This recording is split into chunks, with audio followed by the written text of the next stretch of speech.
Tai sukūrė tokią kaip ir laidelę jaunimo naujienos. Taip, sukūriau. Tai... Koks tikslas laidos? Koks tikslas? Kiek turim laiko čia dabar? Galiu. Į kiekvieną atsakymą reikia įsiterpti maždaug į 2-3 minutės, kad rilsai geriau gautųsi. Supratau, 2-3 minutės. Iš tiesų, čia vėlgi, aišku, yra žmonių, kurie žiūri, dar palaiko ir yra tų, kurie kritikuoja, ten sako, čia yra vyresnių žmonių naujienos, pensininkų naujienos, žodžiu. Bet mano iš tiesų žinutė yra ta, kad, ir pavadinau jaunimo naujienos, kad ir iš esmės politika, pavyzdžiui, domisi dažniausiai tik vyresni žmonės. Tai natūralu, kad iš tiesų yra tų žmonių vyresnių, kurie mane stebi, nes apskritai politika pradeda domėtis vyresni žmonės. Jaunesniems žmonėms yra kiti prioritetai, linksmybės galbūt, laisvė, kaip sakant. Nerūpi tie dalykai ir žemiški, paprasti politiniai dalykai. Ir mano žinutė galbūt su jaunimo naujienom yra ištransliuoti tai, kad ir jaunas žmogus turi domėtis politika, jaunas žmogus turi domėtis aplinka ir jaunas žmogus nebūtinai turi viską dergti, nebūtinai turi keiktis viešoje erdvėje, nebūtinai turi būti toks paviršutiniškas, kad jaunas žmogus gali iš tiesų būti ir išsilavinęs, protingas, domėtis politika ir kad tai yra labai labai svarbu. Ir, čia tokia mano žinutė. O tai yra tokių klausytojų laidos? Manau, yra. YouTube statistikos pasako, kad yra. Mano YouTube statistika pasako, kad daugiau yra to seniorų žiūrinčių laidą. Ne, iš tiesų yra, bet aišku, matyti yra tie, kurių galbūt priešai, kurie žiūri.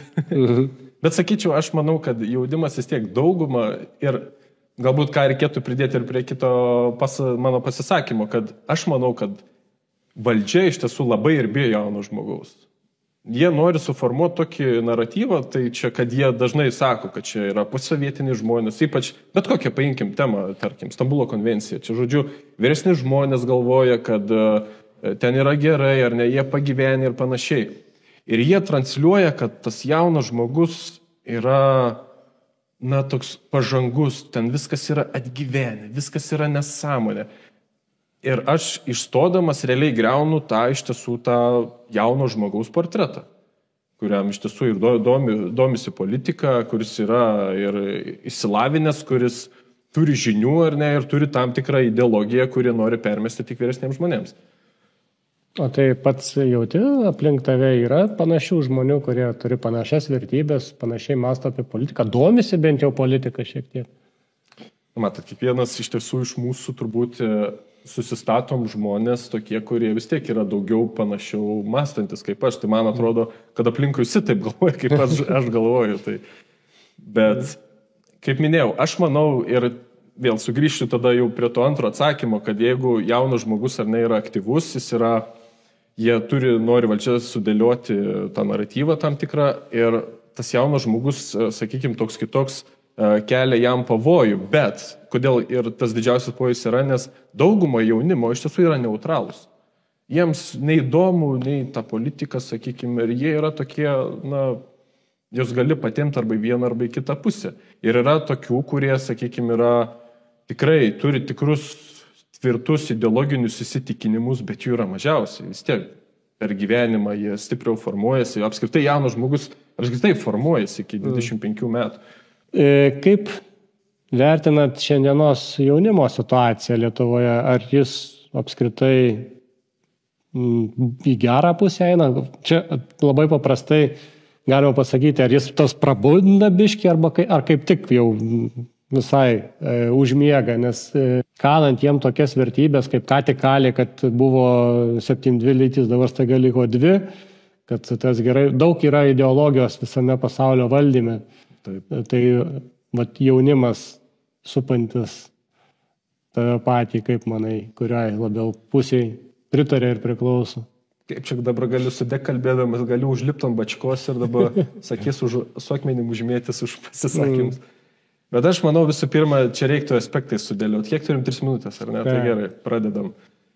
Pirmas aspektas, pats svarbiausias, tai Šalkauskis yra labai geras filosofas ir jis yra parašęs labai gerą psichologijos knygą, pavyzdžiui, kaip apskritai jaunas žmogus kaip formuojasi. Tai žmogus visų pirma yra formuojamas.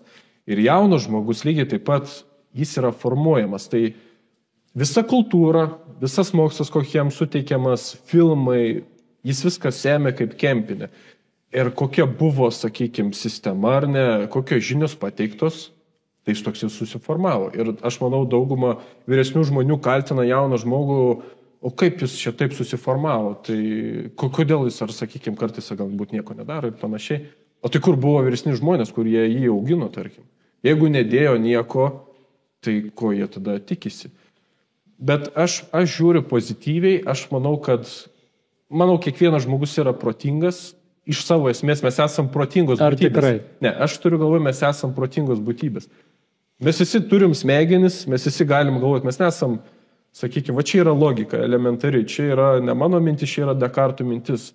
Kiekvienas ir tarp kitko Narbuto, mūsų labai irgi garsaus filosofo logiko, kiekvienas žmogus yra protinga būtybė ir jis mąsto logiškai nuo prigimties. Mes nesam, pavyzdžiui, aš esu žmogus ar ne, ir kitas turi smegenis kaip šuns. Pradeda lotin kažką daryti. Nors gal bando padaryti, bet ką aš noriu pabaigti savo mintį, kad jeigu viską teisingai darant, tai mes galim tapti protingom būtybėm. Žmogumi. Protinga būtybė žmogumi. Tai mano nuomonė, jaunas žmogus, aš tikrai dedu vilties, kad ir kiti jauni žmonės, ir iš esmės ir mano kanalas yra, sakykime, ir šviečiamasis kanalas, kad dalintis mintimis, uždegti tai, kad mokslas iš tiesų irgi yra kieta, ne vien, sakykime, eiti kažkur ten į koncertą ir panašiai, bet būti protingu, supras, kas vyksta, yra pats kiečiausias dalykas iš tiesų pasaulyje. Tai aš manau, kad jeigu bus tinkamai investuota į jauną žmogų iš gerosios pusės, jis tinkamai mokomas, tinkamai parašomas, jis tikrai bus protingas ir viskas bus gerai.